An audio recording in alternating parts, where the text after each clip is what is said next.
Hello, everyone. How are you? Nice to see you all this Friday, waiting to log on live on all the platforms. So let's just give it a couple of seconds as we wait for everyone to log on. Welcome to another episode of Honest Conversations. It's Friday the 23rd, pretty awesome, beautiful weather in lovely Lebanon today. And I'm looking forward to an incredible session with you all. So just wait a couple of seconds as everyone logs on to the session so we can get things started. Today we've got a really awesome topic, which is continuous learning and how we leverage continuous learning, or rather updating our own software inside of our brain, inside of our biology, inside of our mind, to really get the best out of it, and especially in these crucial times when it's really important to upskill ourselves and ensure that we are ready for the challenges that we're going to face in the next 10 years. So it's going to be a really powerful session, very focused on practical, applicable tools. And if you want links and things that are useful that you can take advantage of as of today, we're going to talk about why learning works and why learning sometimes fails and why most people aren't motivated to continue the process of developing themselves. So we're going to go through a lot of interesting information that should add tremendous value to the quality of your life, your output, and your results, God willing. So we're waiting just to have a couple more people logged on Facebook, YouTube, Instagram Live, Facebook page Live. It's pretty exciting, 4 platforms. Looking forward to it. So let's just give it a few more seconds and we will get the show on the road. Welcome to Honest Conversations, episode 16. Let's get things running. Couple of seconds. See some beautiful comments already.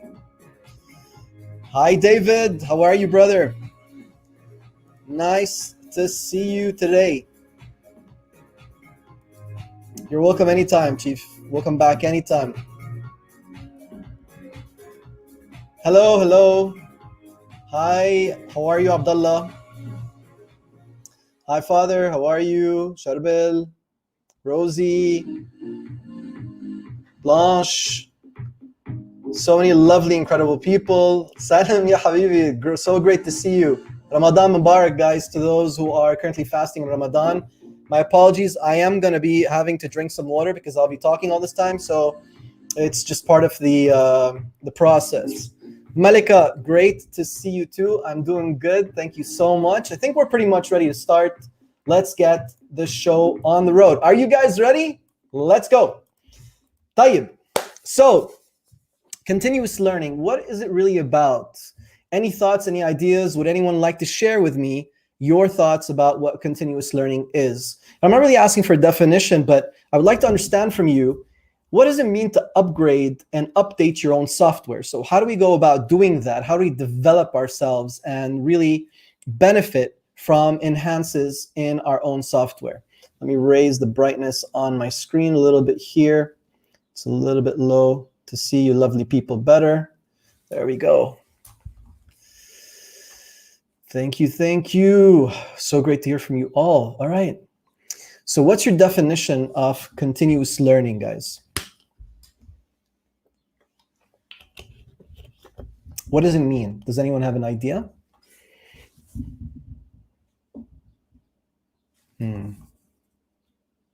As we wait for a few seconds for the information to propagate across the internet, there's usually a couple of second delay there.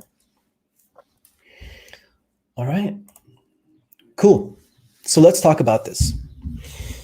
You see, if you look at your life and you think about all the things that you experience and all the output that you create, so every choice you make, every choice in behavior, every choice in decisions that are relative to your own growth is pretty much controlled by the way you see the world, right? And how we understand the world around us.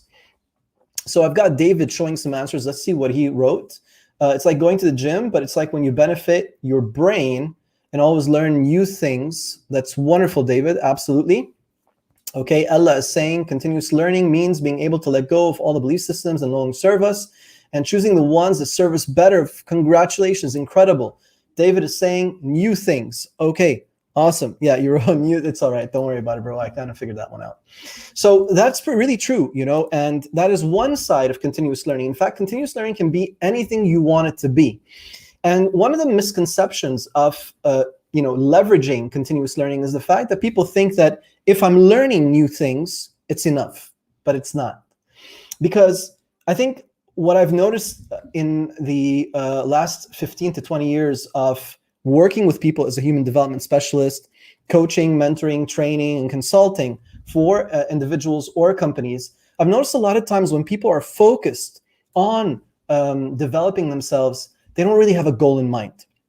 And I don't want to sound cliche when I'm talking about goals, but goals are really essential. We have to have a target. So the first thing I'd like to recommend to you, the first idea for today is, if we choose to learn something new, I think it's absolutely imperative that we know why we're learning it. And the reason for that is because it takes energy, it takes commitment, and it takes time.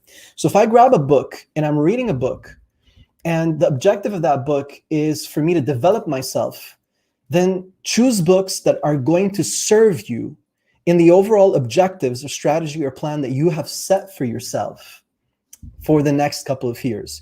Because what you do today, how you upgrade yourself today, is going to reflect on the future you. So if I was in a position today where I looked at myself and I said, okay, where are you right now, John? And you ask yourself right now, do the same if you'd like. Where are you right now? And where would you like to be 6 months down the line? Where would you like to be a year down the line? Where would you like to be 5 years down the line or 10 years down the line? And if you don't really have an idea, then pretty much all the actions that you're taking today most probably are reactionary, which means you're reacting to the world around you. You're reacting to circumstances that are being provided by an external environment that's making the choices for you as an individual. And that's why I think, essentially, for us to overcome these challenges, we really have to have a better system for making more effective decisions. The reason why I also talked about this topic today is because I think that a lot of people mistaken information for knowledge, okay? And let me try to explain to you what I mean by this. Please feel free to add your thoughts at any point in time. This is really essential. You see, if you look at social media and you look at the digital world, so spending time on our phone, okay, whatever your phone is going to give you a lot of information, right? And unfortunately, if we look at statistics right now and studies that are being done by social media companies, and I'm talking about, the big giants, they found that, for example, in Facebook, up to 70% of people believe that what they see on Facebook is considered in their mind actual news. That's crazy. Do you understand the level of manipulation that can take place when you as an individual have trained your brain to accept what you see in news feeds on any digital platform as something that is actually reliable information? And the reality of that is that any social media platform or any digital media platform, or even the news today, have algorithms or AI that's designed to see where you spend most of your time, what you're most interested in, and then it feeds you more of that. And the reason for it is because it really wants to work on you. So it's called clickbait, right? It's trying to bait you, like you're fishing, into clicking on new videos, new posts, new pieces of information, so that you're constantly engaging with the platform. And that's just the rules of the game, because they want your attention. They want to buy that energy, your life force, your daily breathing, every single breath you take, every single heart of you. So it sounds like every single breath you take. All right. And they want to take that information and they want to learn more about you, about your likes, dislikes, and information and things that define your character. All right. And from there, they design content to get you to click on it so that they could generate money. So in reality, the first question we should have as individuals, if we want to be really capable of discerning the difference between quality information, between garbage, okay, is to say to ourselves, where's this information coming from? If the information is being fed to me, right, through a platform that is driven primarily by money, then I need to question that information.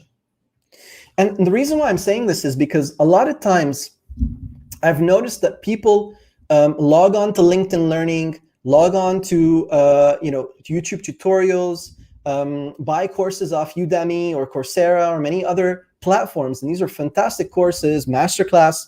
Some of these courses are incredible, right? Really incredible.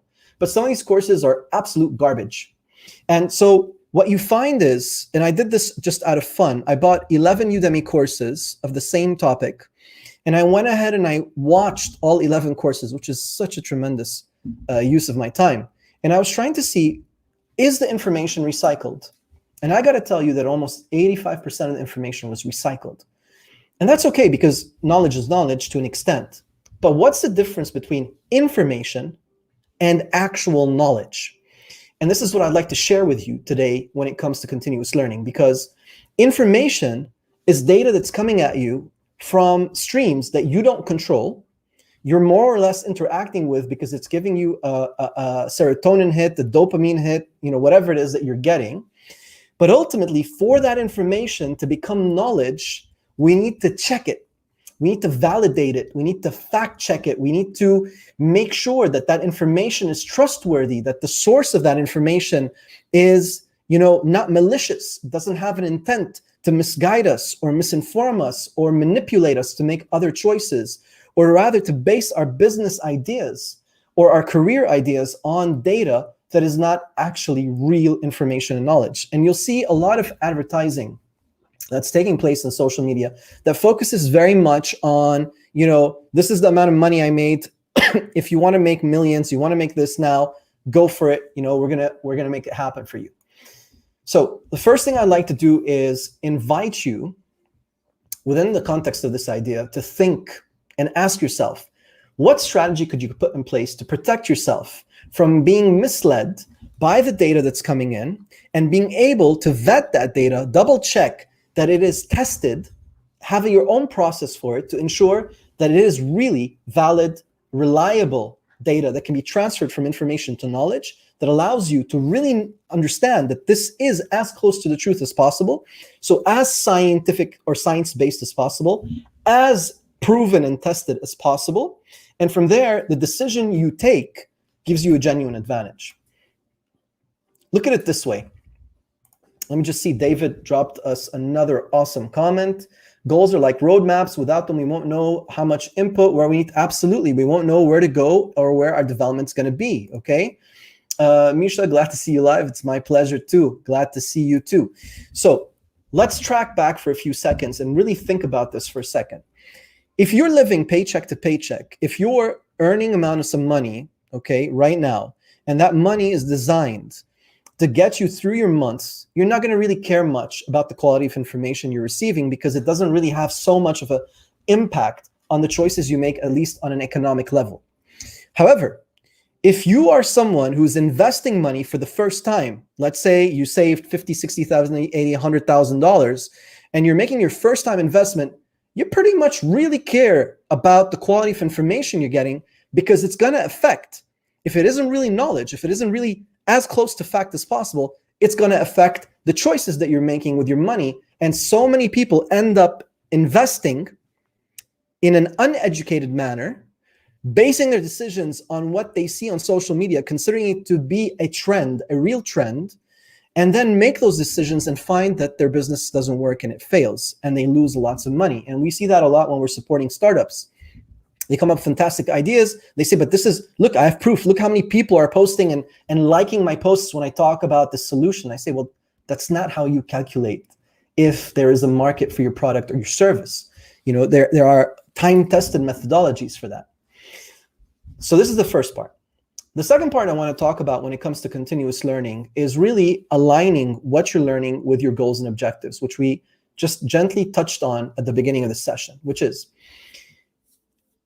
I don't have so much time as an individual. At the end of the day, if I'm going to be really productive, I want to maximize those 6 hours a day of real focused, high performance work. I really don't believe in an 8-hour workday. I think it's just a waste of time. I would prefer that you work 4 to 6 hours at most, but really focused. I mean, just really right there in the moment without distractions. And you'll find that the amount of work you pump out in 4 hours of super focused work is 10 times the value of the amount of work that you pump out in 10 hours of unfocused work with lots of distractions.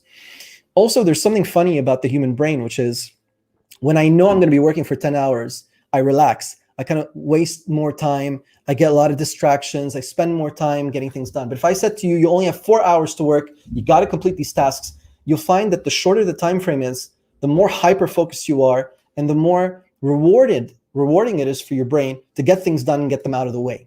So usually when I want to work on my own tasks, I limit myself to an hour a day as much as it's possible. So I say to myself, when I wake up in the morning at 8 a.m., after I have my breakfast or before I have my breakfast, depending on the day, okay, I just say to myself, I'm going to try to pump out all my tasks within an hour.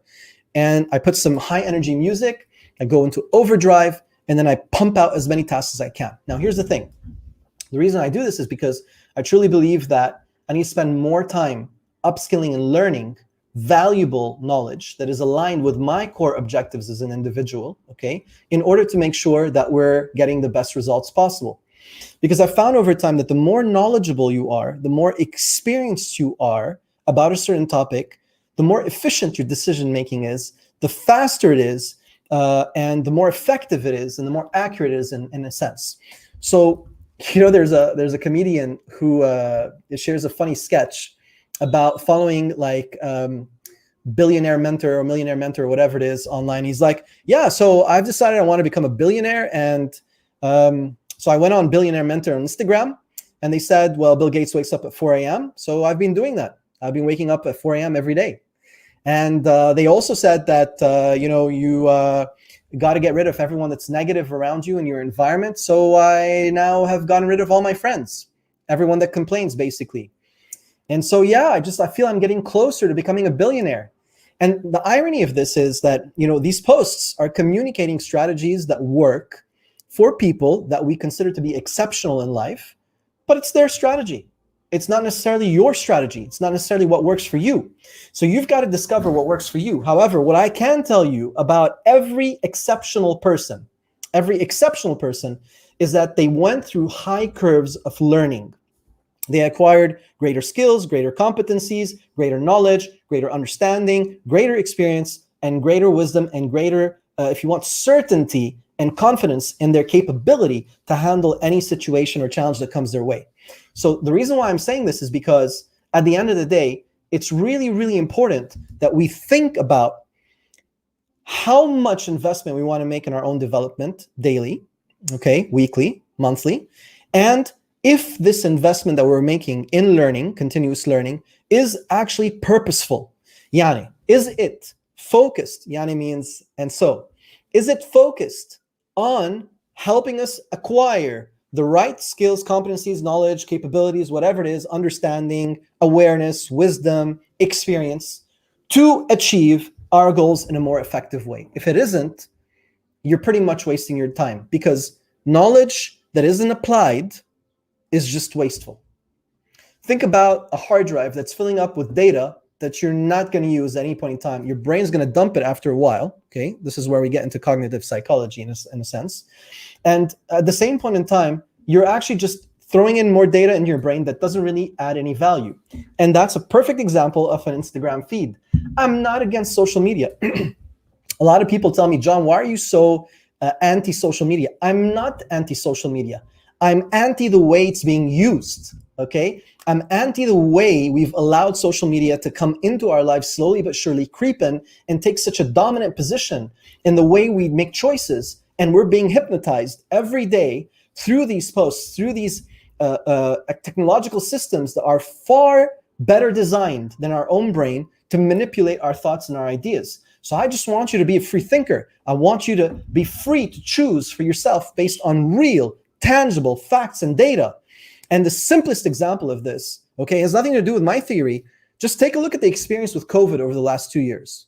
If you're going to tell me that COVID was managed properly digitally on media, then I think you need to kind of revise the way you perceive effectivity and what your standards are in that. Because we've been so much misinformed, whether it's for a reason or not, it's taking place, okay? So David, see more than one source for the data to see if it's true. Yes, if the data is worth it for you. So sourcing out information that's not going to serve you in your overall objective when it comes to your goals is a waste of time. And so people get tired, they get drained, and they say, I worked so hard today. Well, yes. What did you accomplish? Oh, so many things. Who did you accomplish it for? This company. Okay, how does this overall accomplishment align with and contribute to your overall growth as a person, allowing you to achieve the quality of life that you want to achieve, irrespective of the conditions that are happening in our life today? Because our conditions are always going to be challenging. Some days are going to be less challenging, and some days are going to be much more challenging. We went through a period of 10, 15 years, 20 years where there weren't that many challenges. Right now, we're in a challenging time. That challenging time will probably continue for the next 3 to 4 years. And after that, things will probably calm down again. We'll get used to going out, hanging out, doing so many other things. Eventually, the vaccines will become better and better. Side effects will reduce and become more and more reduced. It's selection of the fittest. It's just the way the world works. It's the law of the jungle. You either get with the program or the program gets you. There's no way around it. So when it comes to, I'm trying to slow down a little bit. Sometimes you guys tell me slow down. Sorry, I'm like Speedy Gonzalez. So when it comes to our own development, I think here's where we step back, like David was saying earlier, and say, all right, what do I really want? So if I'm currently in a career path, working for a company, which is fantastic, all this hocus pocus about, oh my God, I need to be an entrepreneur. If I'm not an entrepreneur, I'm a failure in life, is a bunch of garbage. There's no such thing as an extreme idea. Stop trying to belong to clubs. If you're an entrepreneur, you're great. If you're an employee, you're horrible. If everyone was an entrepreneur, there would be no employees. There would be no work. We would never get things done. That's not an efficient and accurate assessment of the situation. Companies need to exist. Certain character types are actually fantastic members of an organization. They are designed by context, through growth, through development, to develop and grow within a community, a structure. And a company and a corporation can offer that structure. It can offer a culture. You can belong to something greater than you. Profit is not the only objective, but it's a pretty good one, okay? So first thing we do is we say to ourselves, all right, where am I right now? And where do I want to be? And when you take that action, you're really trying to eliminate all your belief systems. You're saying, let me take my belief systems right now, what I believe about the world, what I believe about what's possible, open up a box, put it in the box, close the box, lock it, put the key on the side, take the box, put it in a closet, and just move it away from me, as far away from me as I can, so that I can dream. Because if you don't hope and dream, then you're not going to create objectives or goals that are going to be really rewarding for you. And if they're not rewarding for you, you're not going to pay the price of getting there. It's just not going to happen. Okay? So primarily, first thing we do is we take all our limiting beliefs, all our perceptions of what's possible right now, put it in a box and throw it away.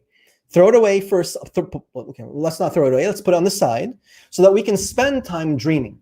So you really need to allow yourself to dream. Once you dream about what you desire, not what's possible, what you desire. Because what you desire might not be possible now, but it could be very well possible a year from now when you're upskilled, you've developed yourself in continuous learning, you have more capabilities, new opportunities have created themselves, the market has changed, so many things can change for you. And you got to remember, I mean, at least for me, that not everything is in our hands. Some things are, supported through providence. Okay, God has opened many doors in my life that I didn't even think were possible because I met the right person at the right time who had the capacity to open that door for me, even though I didn't. And bam, things worked out. So again, stepping back into this is thinking about what you desire and take some time to write it down. Take some time to feel it. Take some time to illustrate it. Take some time to describe it on paper or a pen or on a pad or whatever it is, and maybe even take some time to draw it or imagine it in your head like a movie, okay? And once you've really started to feel emotionally connected to that desire, then you write it down into what it is and you break it down into sub-goals, okay? So once we've defined our desire, then we can bring back our belief systems and our thoughts about what's possible, and start to question those so that we can open ourselves up to new realities. Thank you, Daniel, a good friend of mine, well, recently becoming a great friend of mine, has just joined us. He's a fantastic coach too. He's on Instagram. You can follow him if you'd like. He's also an expert in yoga, and he wrote a new book, which he so kindly shared with me, which I haven't gotten to reading yet, but I've heard great reviews. So if you want to check it out, I really highly recommend him. He's a fantastic individual. Also had a great coaching session with him, focusing on what I want to accomplish, and he was able to give me some solid clarity there. So highly recommended. David, you're saying 100%. Thank you. We shouldn't let emphasis. Okay, we shouldn't put emphasis on these social norms that tell us what is success and what is not. Do what you love and what you believe in. I'm 25 currently, and that's what I believe in. God bless you, brother. I'm sure you're going to accomplish so much more so long as you stay focused. Because I think that's the biggest challenge. It's really, look, let's break things down into a simpler format. Think about anything you've desired the last 2 to 3 weeks, something you really wanted to do, something you really wanted to experience. How much energy do you put to get it? So whether it's something you really wanted to eat, or somewhere you really wanted to go, or someone you really wanted to meet, or someone you wanted to experience something with, or something you really desired to buy. I mean, ladies, when you want a pair of shoes or a new swimsuit or whatever it is, and I'm not saying this to say it's superficial, I'm just saying, I mean, guys, we love technology.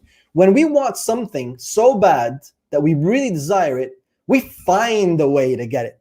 We solve the problems that stand in our way. We break down through those barriers, and we create opportunities and pathways that get us to what we desire. When I wanted to buy the Note 20 plus, I don't know what, Ultra, I don't know what, 5G thingamajiggy, which I'm using right now to talk to you on Instagram, I had to search through around 20 stores, and none of them had it until I finally found the dealer, which I had never met before, got to the guy who was bringing it from another country, and he managed to get it to me through 3 taxis until it arrived in the same day, and I paid for it, grabbed it, set it up, and got myself moving. And when I come to think about it, I say, wow, I spent so much energy on a piece of tech because I really desired it. It gave me a sense of pleasure. I felt pretty good about buying it. Same thing when I wanted the iPhone, not because I believe the iPhones are really doing a great job right now.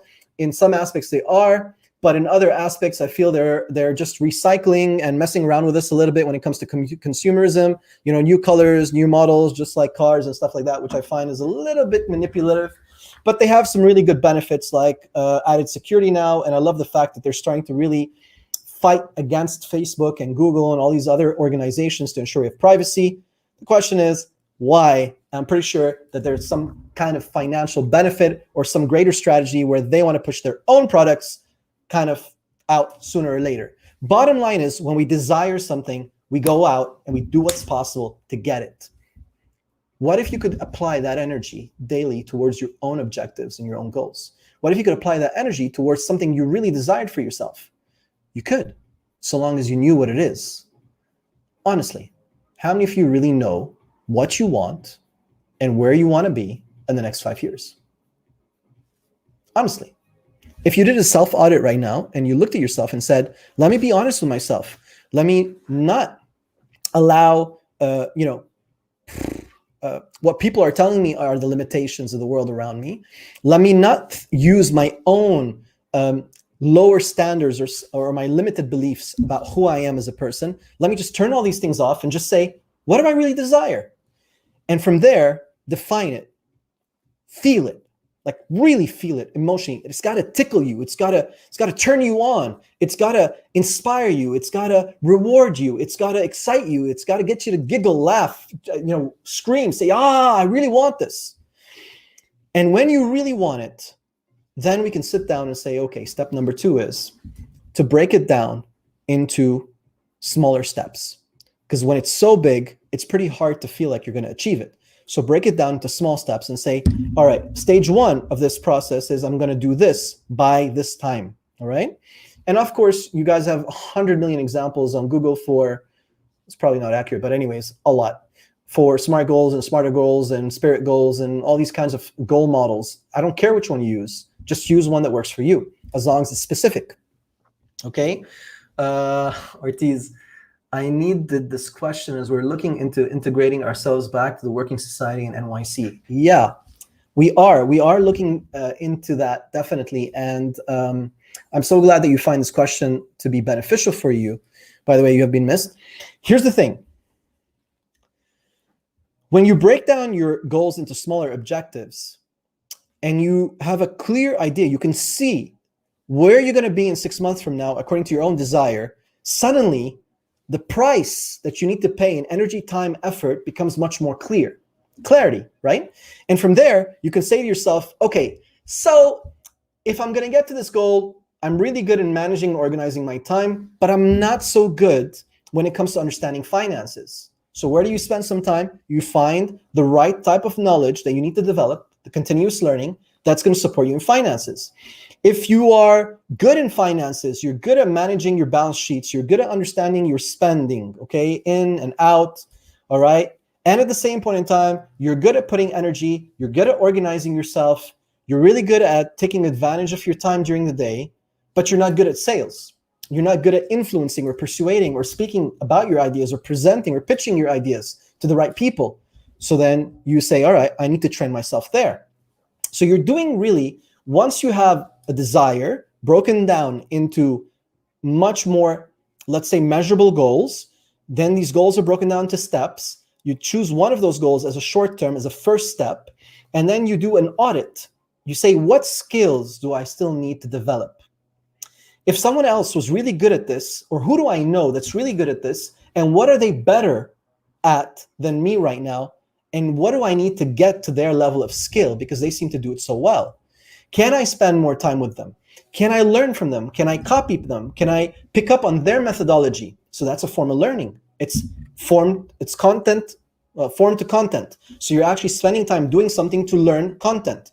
Whereas you also have content to form, which is studying, for example, on Udemy, and then putting it in practice, okay? From there, once you do a skills audit, you also do a knowledge audit. So you can check your skills.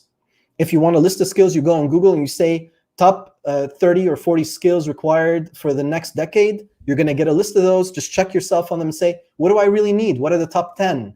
Do I have these? Creativity, problem solving, resilience, communication, empathy, okay? You don't have to go get an emotional intelligence. Emotional intelligence is a sea of different things you need to know. You don't need to become an expert in everything in emotional intelligence. You need to definitely enhance yourself in the area that is specific to your objective. Because if you look at every single field, we can all study for hours and years and still not accomplish enough knowledge required in general. That's not what you need. What you need right now, in general, is what's going to support you purposefully, so it's well spent, okay? How is it going to serve you? What is it going to upgrade for you? How will it increase your company's skills, capabilities? What results will it give you? How much more efficient will you become by achieving this? How much does it cost in time and money to invest in learning this? Who can teach you best? Or how do you learn best? Through experiencing or through memorizing knowledge? Where can you put it to practice? So these are questions you ask yourself because they're going to help you to get a clear idea about what you should be doing with yourself moving forward. What do you guys think? Let's take a look at what David wrote for us, and I'm looking forward to your thoughts and your ideas. I have a life book where I wrote where I'm going to accomplish my goal. I used to think it's stupid to have a small goal book, but it's really essential. Write them down in full details. It'll keep your mind at ease. I absolutely agree. There are a lot of courses out there, by the way, that allow you and support you in understanding how to design a pretty effective life book, okay? And life book is an idea in coaching that allows us to just take anything. It could, and each person does it in their own way. It could be a collage. It could be, a little notepad. I tend to use OneNote. So I write down my goals and objectives on OneNote, and that allows me to go back, revise them, and I can use my Samsung Note 20 Ultra Plus and my computer, my Surface Pro, and my iPad to kind of access these notes. So it gives me a lot of fluidity to constantly write notes or delete them or change them. And I write down everything I want to accomplish in different areas of my life.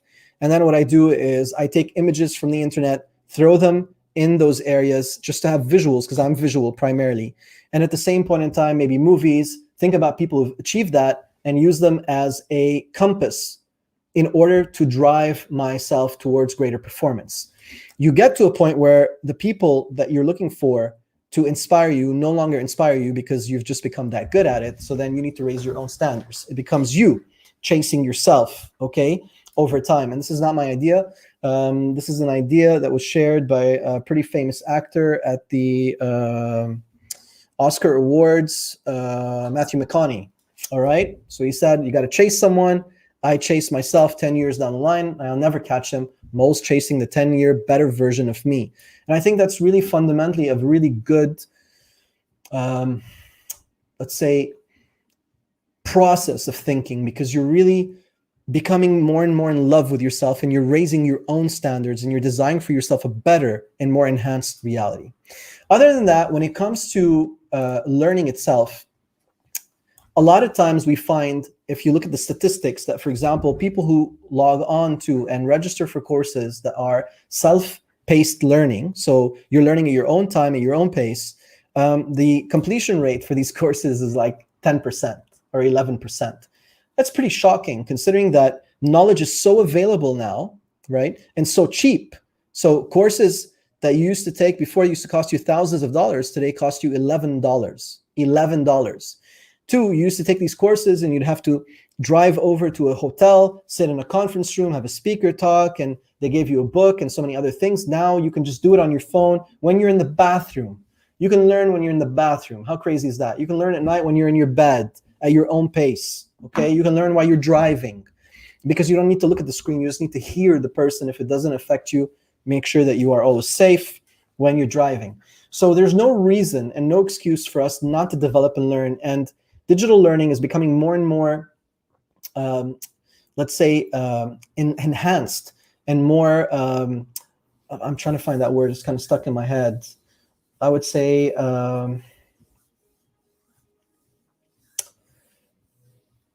the word's not coming. I'll pop in my brain in a few seconds. Updated, because it's really allowing us to get better certifications, okay, that are recognized on an international level, okay? And I think that's the future of learning. I see, especially because I'm a member of ATD, the Association for Talent and Development. And when we talk about learning, you take a look in the future, and we've come to understand that the learning environment is going to change dramatically over the next 10 years. I mean, I've been training since 2000 and, wow, I'm pretty old. Since 2006.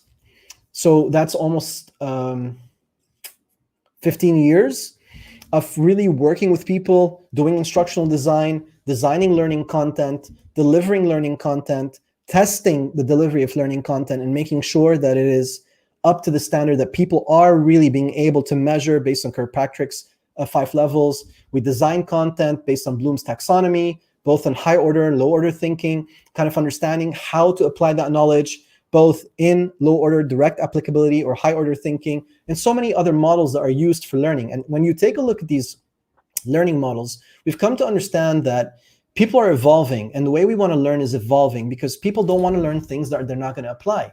I mean, just think about it. The top 3 or 4 beautiful years of your life, when you're 18, coming to 23, 24, you're in university learning, and a lot of this content is not applicable and mostly outdated by the time you graduate in today's world. So the learning model has to change dramatically, and universities are rushing to catch up, but they're too bureaucratic, they're too slow. So to an extent, digital learning is coming up, popping up everywhere, and giving people access to these courses and these results that really empower you. Also, you have access to more coaches today and more consultants today and more advisors today than ever before because of digital. And a lot of them do this additional work on the side, and they have tremendous amounts of experience. And you can reach them for very affordable prices because they're working based on volume. So please take advantage of this incredible time where we are gifted as a society globally with access to so much further development than we could ever imagine just a couple of years ago. Most importantly, choose wisely what it is that you're learning, and make sure that what you're learning can be applicable. So talk to the instructor before you take the course. Email them. See, are they responsive? Do they talk to you? Do they answer your questions? Are they caring? Are they available? A lot of instructors or coaches make themselves unavailable to the population in order to make themselves more desirable, and they will charge higher prices. And that's not a bad strategy if that's what they're looking for. But that's not the kind of trainer and mentor you need. The kind of trainer, mentor, or coach that you need is going to be someone who is modest and very experienced, and you can reach out to them directly. And to an extent, they are quick to respond. They might have their own process, and that process requires you to earn your way into the small amount of groups that they work with on a monthly basis, because they're human. They can only work with so many. But they should be people that talk to you as partners, not dominant consulting position where I am the expert, right? I don't really believe in that, to be honest. And I don't think that that's a great context for how we learn best. We learn best when we feel safe, so that we switch from our reptilian brain over to our prefrontal cortex and our neolimbic brain, and we are open to acquiring this knowledge in a fun way. But when we don't feel safe, even if the trainer or the expert really knows what they're talking about, what's going to happen is we're going to feel like we have so much to get to them, so that limits our desire to pay the price of it, okay? I can see, Yeva, you're saying, nowadays I cannot control my anger even if I want to. What should I do? All right, well, thanks for sharing that. First of all, it takes a lot of courage to share that openly on social media. God bless you for being so straightforward. I would recommend that you go to one of my episodes on anger. I think it was Honest Conversations episode 2, if I'm not mistaken, or 3, where I spent about an hour talking about anger and how I went through a difficult time related to anger. And watch that first and see if that's going to add value to your life. When you've watched that, and if it hasn't answered what you're looking for, then come back and private message me and reach out, and I'll answer within 24 hours, okay? I think the last thing to think about as a wrap-up for today is, David, let's take a look at what you're saying first. I really love feedback, and David, I really appreciate your feedback. We need more transformational leaders like you, and not formal transactional leaders. I'm proud. Thanks, bro. That really means a lot. I really, really appreciate it. To an extent, I really believe in servant leadership. This has been my favorite model in leadership, not just because Jesus primarily really brought that to life. I mean, I think he was the epitome of servant leadership, but also because, and I think all holy prophets, of course, did the same. But at least for me, he is my coach, if you want. I think it's also important to recognize that in today's world, especially with millennials and Gen 2020, this new generation, you're just bored of you're no longer willing to accept the marketed, packaged data that's pretty much being fed to my generation. Even though I am a millennial, I'm at the beginning of millennials, and right at the end of the generation before that. So in this situation, I think it's really important for coaches, mentors, leaders, consultants, whatever they are, execs, owners of companies, whatever their position is. It's really important today that we fly off our cloud, come down to the ground, and spend more time with people, because that's the only way you really learn. And the danger of being in a position where you become an expert, so we call it an SME, a subject matter expert, is that you can get so certain about your correctness that over time, that information continues to be correct for you because you're experiencing within your own bubble, but it no longer is correct in the context of the world around you, which has already moved past that data. And the only way for us to reconnect with what's happening on the ground is to get off digital media, or to talk on platforms that give you a real insight into what's going on. So one of the powers of Clubhouse is the fact that people are doing the talking. And when people talk, they're talking for real to an extent. So it's not so, how do I say, manipulated like an image. So if I'm putting a flat post on Instagram and you're looking at it, I'm like, And it's a very manipulated image. We can change the way it looks, we can change the context and the direction, and that information is being presented in a way, and how you absorb it is really relative to the positioning that you think about that person. But when you get on Clubhouse and you're in an open room and people are asking you honest questions, you don't really have time to be so scripted. So you just need to kind of flow. And over time, people find that it's actually more fun to be yourself. And I think that's one of the reasons why Clubhouse actually picked up to an extent, even though it's only on iPhone. So we need more digital media communication tools where people can be themselves, where we can reach out to the masses. I wish that Instagram, Facebook, YouTube, and all these other platforms would create a way for you guys to be able to speak to me, at least by voice when I'm doing a live like this. I think the conversation would be 1,000 times more engaging, and it would just make life so much better for me, and I would be able to add so much more value for you, and I would get so much more value out of it because I'd be able to learn. I want to learn too. A continuous learning is about going out saying, what do you guys want? How can I serve you better as a coach? I have the expertise in my field, but it doesn't mean that I understand how I need to serve you in today's world until I'm constantly plugged in and learning from you what it is that you guys need the most. And that's what I'm here to do in these live sessions. Okay. So I hope this is making sense to you all.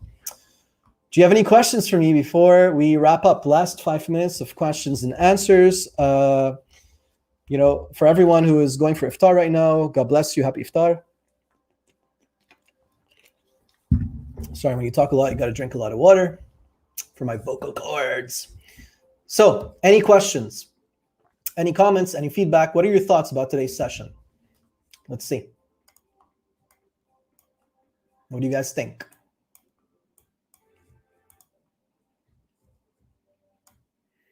Just giving you a couple of seconds to put in your thoughts.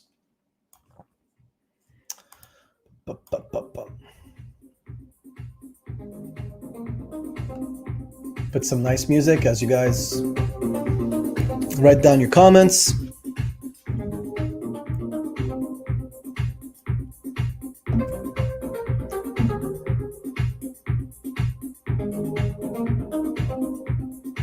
All right, so your comments will be coming in any second now. There you go, starting to pop in. I started to understand it takes about 10 seconds. I just want to tell you guys, and before we see your comments really quickly, that I'm so proud, grateful, and honored to have the privilege and opportunity to serve you every Friday. You make my week worthwhile when I know that by the end of the week, I'm getting feedback that what I'm saying and what I'm doing is adding value to your life. It makes me sleep better. All right, and if you find this to be of value, please share it with other people. And I'm not saying this to get more followers or anything like that, but so that we can impact more people. So if you know someone who can benefit from this, share the knowledge. If you find that this session has been effective for you and this is your first time watching me, please follow so that I can learn from you. I can get more suggestions from you. Send me private messages. All of you know that I'm pretty quick to respond to the best of my abilities. And I'm so grateful for you. I wish you a beautiful weekend. Happy Friday, happy Saturday, happy Sunday. Have a terrific time. Let's take a look at some of the quick comments. Thank you for the thumbs up. Thank you for the vibes. You are great, David. God bless you. I aspire to have the passion that you are sharing with me right now. If you are able to impact me like this, I'm sure you're going to impact so many others. Michael, lovely to see you, brother. Terrific session. Never stop learning and upgrading your software. That is true. Upgrade your software and your apps. So let's wrap up for today. I think we've had a good session, a solid session.